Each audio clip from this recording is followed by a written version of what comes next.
He's studying me, studying him. He glances around the back lane, and his smirk blooms into a smile. The car parked in the darkest spot between the light posts must be his. His shoulders tighten as he secures his hold on Katie and moves to step back. He's going to make a run for it. Some might think having 5 brothers pound on a far smaller and weaker little sister is terrible. At times, maybe it was, but I learned at a young age if I didn't fight back, I'd be toast.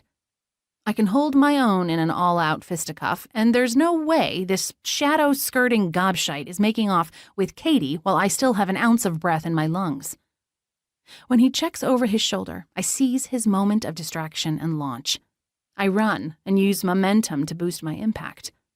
My pulse pounds through my veins as I connect. The moment of surprise is short-lived, but I manage to land a solid palm strike to his head.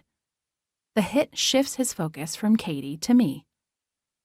Twisting her free of his grasp, I shove her toward the back door. Go! The iron grip on my shoulder makes the world spin.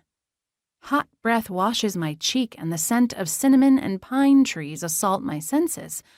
He shakes me like a rag doll, and my brain rattles in my skull. I fight my way free, but the violence of it knocks me flying forward. Off balance, I go down.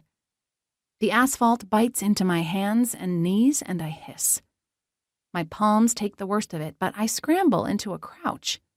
He's between the pub and me, so my option is fight, not flight. Game on, asshole. With a banshee scream, I rush him, head down, shoulder first. He cushions the hit, and we fight and grope.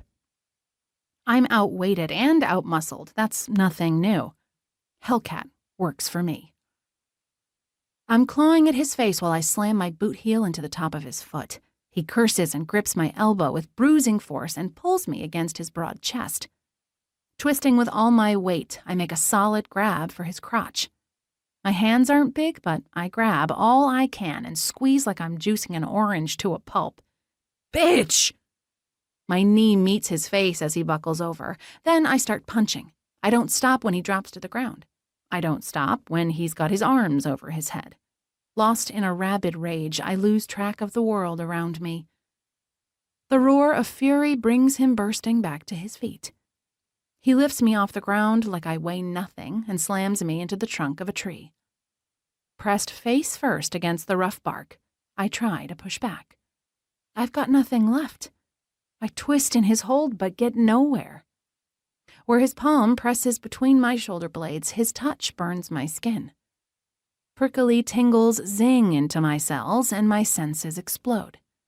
I groan, and he lets me go, sinking to a heap on the pebbled ground. My vision fritzes, and my head goes woolly. Blacking out is a bad idea. I try to stay conscious, but you've got fight in you, King of Mac Cool. I'll give you that.